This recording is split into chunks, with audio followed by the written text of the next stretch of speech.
Salut les gars, on va tout simplement, voilà, sur ma chaîne YouTube faire un deuxième épisode, voilà comment bien jouer Dynamite.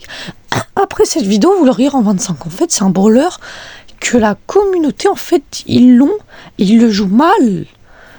Et ils s'entraînent pas avec, donc moi je vais bien vous entraîner avec, parce que moi je l'ai en 22, même si c'est pas faux, en vrai je peux l'avoir, je pense en 25, mais c'est juste que je le joue pas souvent, tout simplement. En fait, là, on va parler en termes de gadgets. Vous allez prendre bien évidemment le stun. Que j'explique. Le stun, la technique, c'est pas juste immobiliser l'adversaire. Si vous loupez, c'est pas grave parce que déjà, si vous loupez, c'est pas grave parce que c'est juste pour mettre la pression sur les adversaires et faire induire à l'erreur. Donc en fait, même si vous loupez, c'est pas grave parce que l'adversaire il stressera quand même et vous aurez le temps de lancer des autres bombes, mais pas stun. Donc les gars, voilà. En termes de star power, moi je prends le saut. Si vous voulez le saut, faut juste s'entraîner avec. Moi je sais faire que les doubles sauts et les triples sauts avec l'ulti, sinon je sais pas en faire. Mais sinon, ça va. En vrai, ça me sort de beaucoup de situations. Après, en termes d'équipement, prenez pour moi la force dégâts. Enfin, non, vie dégâts, voilà. Vous allez prendre les 900 points de santé en plus.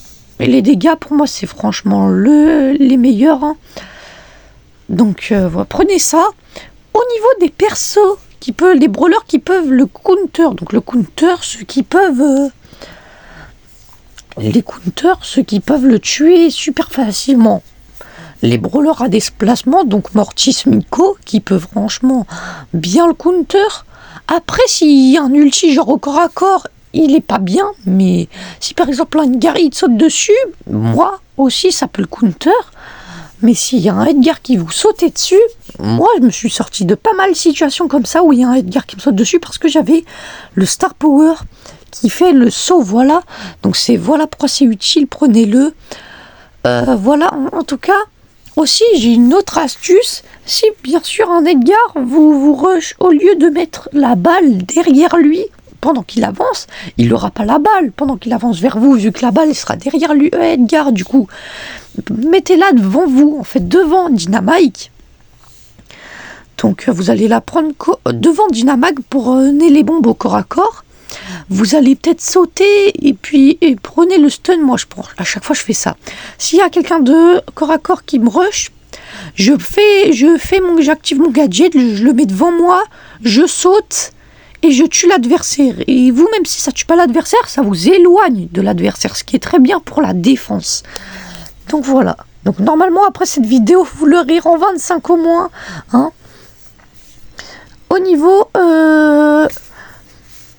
de l'ulti qui peut vous permettre déjà en Brawl Ball, je vais vous expliquer. Moi Dynamite c'est fort, donc déjà je vais vous faire un truc genre, c'est avec qui il va, par exemple en duo il va bien avec Kit, et en Brawl Ball aussi il va bien avec Kit, et je dirais Kit EMZ, donc ça peut aller le trio Kit, Dynamite, EMZ pour moi. C'est selon mon avis. Le Kit, il va sauter sur un adversaire. Le Dynamite qui le tue, même vous pouvez faire ça en duo. C'est franchement incroyable. Donc voilà. Au niveau de l'ulti, comme je l'ai dit, du gadget, là, on va passer au gadget. Quand vous êtes en Brawl Ball, par exemple, faites votre gadget, activez-le direct, et quand les trois adversaires ils sont rassemblés, vous allez bien évidemment les jeter dessus, comme ça ils sont stun les trois ou les deux, et puis ils vont mourir, vous les éclatez. Et au niveau de l'ulti, ça va vous permettre de faire des dégâts et de vous enfuir, parce que s'il y a quelqu'un corps à corps qui vous rush, faites l'ulti si vous pouvez aussi, ça c'est très important. Et au niveau des dégâts, franchement, vous pouvez le faire sur les dégâts. En plus, l'ulti se recharge en 4 coups, en 4 coups de loin et en 2 coups de proche. Par exemple, si franchement la bombe elle est juste au milieu de l'adversaire, c'est en 2 coups. Si la bombe elle est un petit peu décalée, ça va faire en 4 coups. Mais pourtant, ça, vous allez la viser des fois à côté, des fois bien rassemblée, voilà. Donc c'était mes astuces. Si vous voulez le mettre en 25, c'est le moment. Et en tout cas, stay faster. J'espère que ces conseils vous auraient aidé. Stay faster. Ciao.